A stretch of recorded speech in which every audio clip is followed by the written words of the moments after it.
ಪಟ್ಟಣದ ಬಸವೇಶ್ವರ ಸರ್ಕಲ್ನಲ್ಲಿ ತಹಸೀಲ್ದಾರ್ ಯಮುನಪ್ಪ ಸೋಮನಕಟ್ಟಿ ಅವರು ಡಾಕ್ಟರ್ ಅಂಬೇಡ್ಕರ್ ಅವರ ಭಾವಚಿತ್ರಕ್ಕೆ ಪೂಜೆ ಸಲ್ಲಿಸುವ ಮೂಲಕ ಮೆರವಣಿಗೆಗೆ ಚಾಲನೆ ನೀಡಿದರು. ಭಾರತದ ಜನಗಳಾದ ನಾವು ಭಾರತವನ್ನು ಒಂದು ಸಾರ್ವಭೌಮ ಸಮಾಜವಾದಿ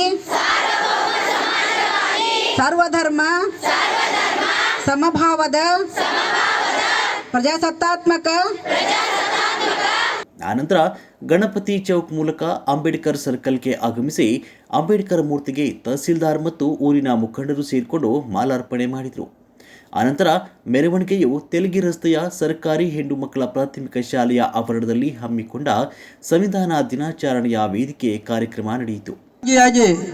ಏನು ಮಾಡ್ತಾರೆ ಅಂತಂದ್ರೆ ಎಲ್ಲ ದೇಶಗಳಿಗೆ ಭೇಟಿ ಕೊಟ್ಟು ಅಲ್ಲಿರ್ತಕ್ಕಂಥ ಸಂವಿಧಾನಗಳನ್ನು ಅಧ್ಯಯನ ಮಾಡಿ ಅವ್ರು ಏನು ಮಾಡ್ತಾರೆ ಅಂತಂದ್ರೆ ನಮ್ಮ ದೇಶಕ್ಕೆ ಒಪ್ಪುವಂಥ ಸಂವಿಧಾನವನ್ನು ರಚನೆ ಮಾಡ್ತಾರೆ.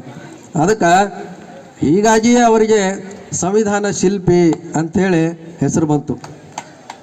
ಅವರೊಬ್ಬರೇ ಬಹಳಷ್ಟು ಕಷ್ಟಪಟ್ಟಿದ್ದರಿಂದ ಸಂವಿಧಾನ ಶಿಲ್ಪಿ ಅಂತೇಳಿ ಹೆಸರು ಬಂತು. ಅವ್ರು ಎಷ್ಟು ಕಷ್ಟಪಟ್ಟಿದ್ರಾಗೆ ಅವರು ನೀವೆಲ್ಲ ನೋಡಿದಿರಿ, ನೀವೆಲ್ಲ ಓದಿದಿರಿ ಅವ್ರ ಬಗ್ಗೆ. ತಹಸೀಲ್ದಾರಾದ ಯಮುನಪ್ಪ ಸೋಮನಕಟ್ಟಿ ಅವರು ಉದ್ಘಾಟಿಸಿ ಮಾತನಾಡಿದ ಸಂವಿಧಾನದ ಕುರಿತು ಅವರು, ನಾವು ಸಂವಿಧಾನದ ಅಡಿಯಲ್ಲಿ ಬದುಕಿರುವುದರಿಂದ ನಾಗರಿಕರಲ್ಲಿ ಸಂವಿಧಾನಿಕ ಮೌಲ್ಯಗಳಿಗೆ ಗೌರವ ಹಾಗೂ ಜಾಗೃತಿ ಹೆಚ್ಚಿಸುವ ಉದ್ದೇಶವನ್ನು ಹೊಂದಲಾಗಿದೆ. Doctor B R. ಅಂಬೇಡ್ಕರ್ ಅವರು ಸಂವಿಧಾನ ರಚಿಸಲು ಹಲವಾರು ದೇಶಗಳನ್ನು ಸುತ್ತಿರುವುದಲ್ಲದೆ ಆ ದೇಶಗಳ ಸಂವಿಧಾನ ಅಧ್ಯಯನ ಮಾಡಿ ಭಾರತ ದೇಶದ ಎಲ್ಲ ಸಮುದಾಯದ ಧರ್ಮದ ಜನರಿಗೆ ತಕ್ಕುದಾದ ವಿಶ್ವವೇ ಮೆಚ್ಚುವಂತಹ ಸೂಕ್ತ ಸಂವಿಧಾನವನ್ನು ದೇಶಕ್ಕೆ ನೀಡಿದ್ದಾರೆ ಅಂತ ಹೇಳಿದರು. ಬಿ.ಆರ್. ಅಂಬೇಡ್ಕರ್ ಅವರು ಕೊಲಂಬಿಯಾ ವಿಶ್ವವಿದ್ಯಾಲಯಕ್ಕೆ ಹೋಗ್ತಾರೆ. ಅಲ್ಲಿ ಹೋಗಿ ಅರ್ಥಶಾಸ್ತ್ರದ ಮೇಲೆ PhD ಅನ್ನ ಪಡ್ಕೋತಾರೆ. ಅದಾದ್ಮೇಲೆ ಲಂಡನ್ಗೆ ಹೋಗಿ ಸ್ಕೂಲ್ ಆಫ್ ಎಕನಾಮಿಕ್ಸ್ ದಲ್ಲಿ ಅವರು ಮತ್ತೊಂದು PhD ಅನ್ನ ಪಡ್ಕೋತಾರೆ. ಆಮೇಲೆ ಬ್ಯಾರಿಸ್ಟರ್ ಆಗ್ತಾರೆ, ಭಾರತಕ್ಕೆ ಬರ್ತಾರೆ. ಎಂತ ಅದ್ಭುತ ಅಂತ ಹೇಳಿದ್ರೆ, ಡಾಕ್ಟರ್ ಬಿ.ಆರ್. ಅಂಬೇಡ್ಕರ್ ಅವರು ಸಂವಿಧಾನದ ರಚನೆ ಮಾಡಿದ ಮೇಲೆ ಎಂತ ಅದ್ಭುತ ಶಕ್ತಿ ಅಂದ್ರೆ, ನಾವೆಲ್ಲ ಒಂದಿಷ್ಟು ಪಾಕೆಟ್ ಮನಿ ಕೊಟ್ಟಿರ್ತಾರೆ ಅಪ್ಪ ಅಮ್ಮ.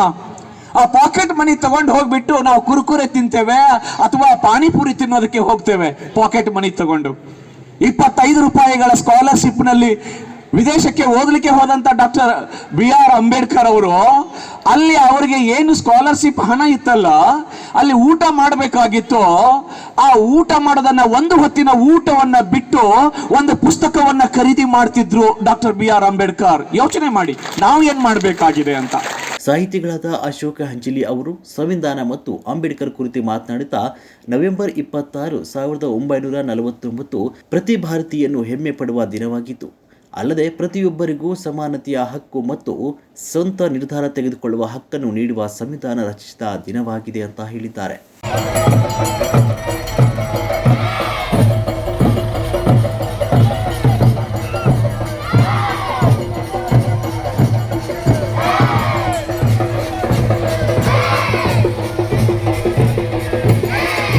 ಪಶು ಇಲಾಖೆ ಡಾಕ್ಟರ್ SI ಗೋಲ್ವಂಡ್ ಸರ್, ರೇಷ್ಮೆ ಇಲಾಖೆ ಹಾಗೂ MH ಯರ್ಜರಿ ಕೃಷಿ ಇಲಾಖೆ. ದಯವಿಟ್ಟು ಎಲ್ಲ ಮಹನೀಯರು ವೇದಿಕೆ ಮೇಲೆ ಹಂಚಿಕೊಳ್ಬೇಕು.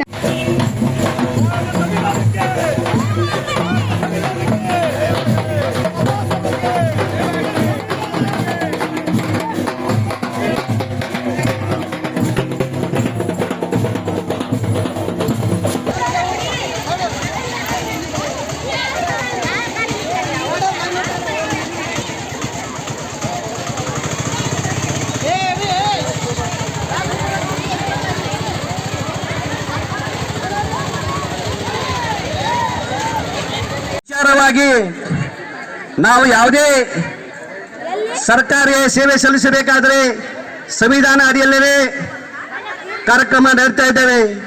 ಸಂವಿಧಾನದ ಅಡಿಯಲ್ಲೇ ಎಲ್ಲನೂ ಬ್ಯಾಕ್ಲಾಗ್ ಇರ್ಬೋದು, ಮತ್ತೊಂದದ್ದು ಇನ್ನೊಂದಿರ್ಬೋದು. ಈ ಸಂವಿಧಾನದ ಅಡಿಯಲ್ಲೇ ಎಲ್ಲನೂ ಭರ್ತಿ ಮಾಡಿಕೊಳ್ಳುವಂತ ಸಂವಿಧಾನ ಯಾಕೆ ಅಂತಂದ್ರೆ, ಡಾಕ್ಟರ್ ಬಾಬಾ ಸಾಹೇಬ್ ಅಂಬೇಡ್ಕರ್ ಅವರು ಈ ದೇಶಕ್ಕೆ ಬೇರೆ ಬೇರೆ ದೇಶಕ್ಕೆ ಹೋಗಿ ಸಂವಿಧಾನವನ್ನು ಬರೆದಂಥವರು. ಅದಕ್ಕಾಗಿ ನಾವು ಸಂವಿಧಾನದ ಅಡಿಯಲ್ಲೇ ಎಲ್ಲವೂ ನಡೀತಾ ಇದೆ. ನಮ್ಮ ಸಂವಿಧಾನದ ಕುರಿತು ಬಾಬಾ ಸಾಹೇಬ್ ಅಂಬೇಡ್ಕರ್ ಅವರ ಕುರಿತು ಸವಿಸ್ತರವಾಗಿ ಮಾತನಾಡಿದ ಅಶೋಕ್ ಅಂಜಲಿ ಸರ್ ಅವರಿಗೆ ಇವತ್ತು ವೇದಿಕೆ ಮೇಲೆ ಸನ್ಮಾನವನ್ನು ಮಾಡಿಕೊಳ್ತಾ ಇದ್ದಾರೆ. ಅವರಿಗೆ ಎಲ್ಲ ಮುದ್ದು ಮಕ್ಕಳ ಪರವಾಗಿ ನಗುಮುಖದ ಚಾಣಕ್ಯ ಛಾಯಾಗ್ರಹಣ ಸ್ಪರ್ಧೆಯ ವಿಜೇತರು